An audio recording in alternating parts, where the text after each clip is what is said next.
Somewhere in the Red Sea, the U.S. Navy destroyer presses forward through the deceptively calm waters. For months, American warships have faced relentless waves of kamikaze drones launched by extremist Houthi militants, cheap, expendable weapons designed to swarm in numbers and exhaust a ship's defenses. Every drone that makes it through could cripple a billion-dollar vessel. Every missile fired to stop them drains magazines meant for potential real wars with Iran, China, or Russia. But tonight, the U.S. destroyer has a new ace up its sleeve, a weapon designed to turn hunters into prey. It can think, it can decide, and if its target escapes, it can come home and try again. Any advantage America's enemies once thought they had has just dramatically disappeared. U.S. Navy warships have long ruled the seas with overwhelming firepower. In the 21st century, guided missile destroyers like the Arleigh Burke class carry more advanced sensors and weapons than whole fleets of the past.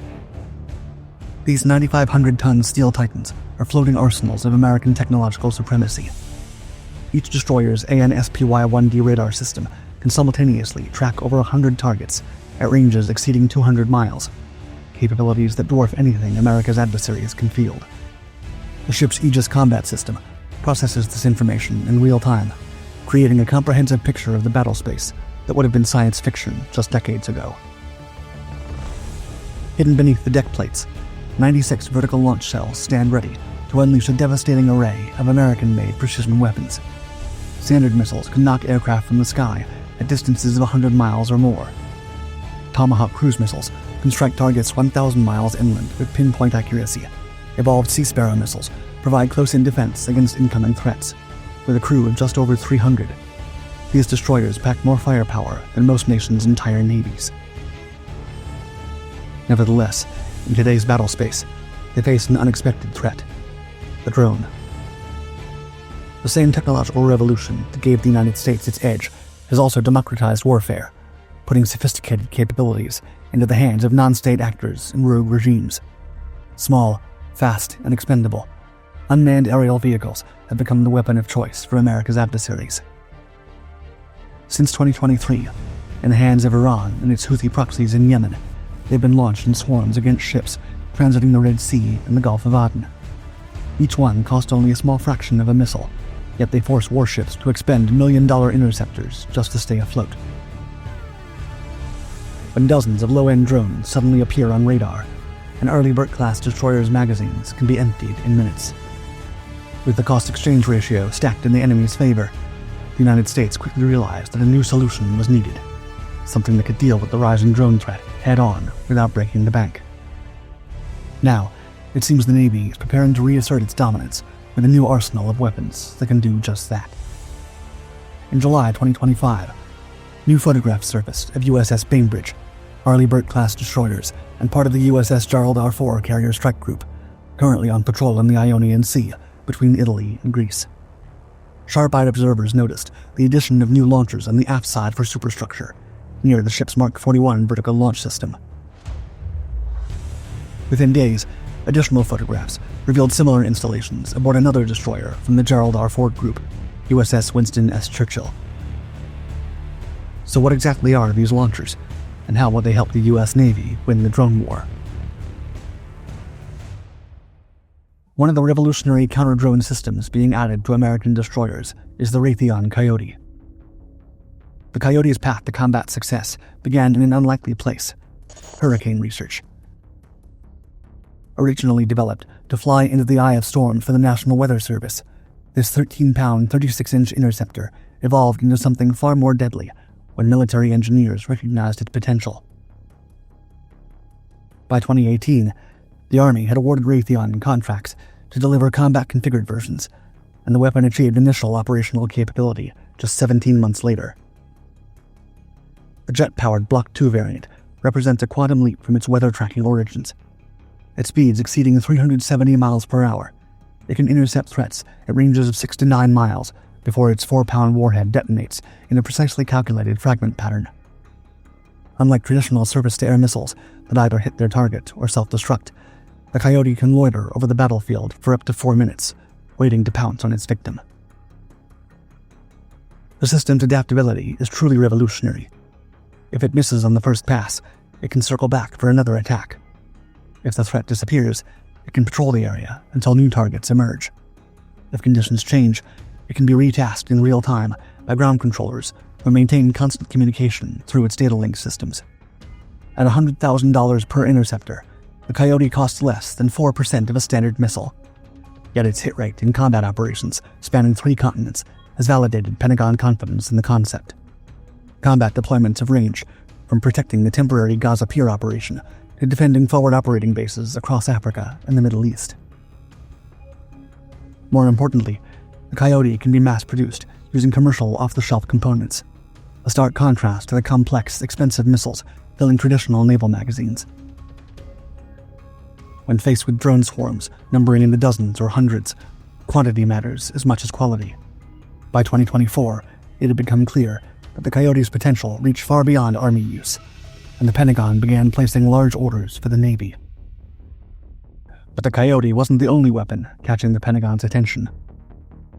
While Raytheon perfected its expendable interceptor, defense startup Anduril Industries was developing something even more ambitious, a drone that could hunt, kill, and come home to do it again. The Roadrunner M's twin turbine engines give it high subsonic speed and extreme maneuverability. Its vertical takeoff and landing capability means it can operate from anywhere: ship decks, forward bases, even parking lots. But its real innovation is something no traditional missile can claim. If no worthwhile hostile targets materialize, it returns to base for refueling and reuse at minimal cost. Whereas a traditional missile costs millions of dollars and is used once, a Roadrunner M costs hundreds of thousands but can potentially fly dozens of missions. More importantly, it can be launched preemptively when threats are first detected and loiter over the area like an aerial sentry until something worth engaging appears. In October 2024, Anduril received a nearly $250 million contract from the Pentagon to deliver 500 Roadrunner M's plus electronic warfare systems. The order was 2.5 times larger than all previous purchases combined, a clear signal that the military was moving from testing to full-scale deployment. The use by the Arleigh Burke-class destroyers of the USS Gerald R. Ford Carrier Strike Group was announced by Navy Admiral Darrell Caudle in March 2025. This would be the first time these proven ground-based weapons would go to sea. Typically, adapting Army weapons for naval use takes years of testing, modification, and certification. However, driven by urgent lessons from Red Sea combat operations, where American ships had burned through over 200 expensive interceptors in 15 months, the Navy integrated the counter-drone systems with a speed unprecedented in modern naval history. From Beijing to Tehran, military planners had been watching the Red Sea crisis with keen interest. China's People's Liberation Army Navy has been developing its own drone swarm tactics, envisioning waves of expendable aircraft overwhelming American carrier groups in a future Pacific conflict. Iran had already demonstrated the effectiveness of proxy forces, using cheap drones to harass superior naval forces.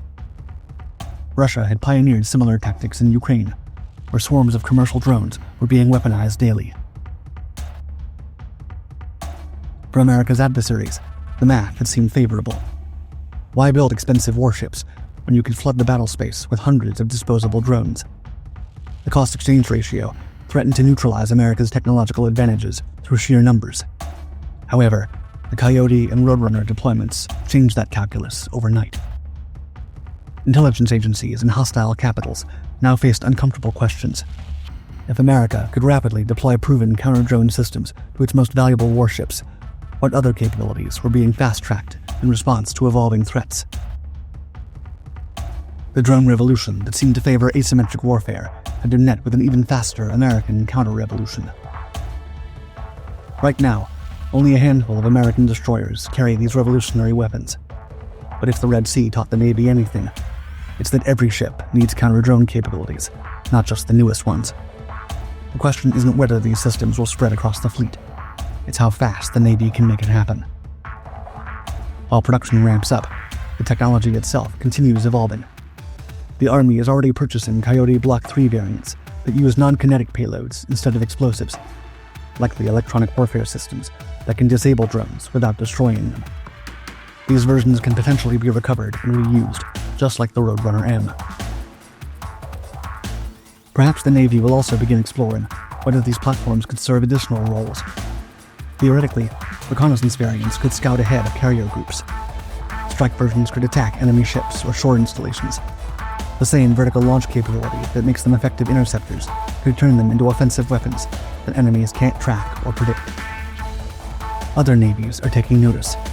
Allied forces are already requesting access to these systems, while adversaries scramble to develop countermeasures. The arms race that began with cheap drones attacking expensive ships has evolved into something far more complex. For now, American sailors can rest a little easier, knowing their ships carry weapons that think, hunt, and return home. In a world where threats emerge faster than traditional weapons programs can respond, that adaptability may be the most valuable capability of all.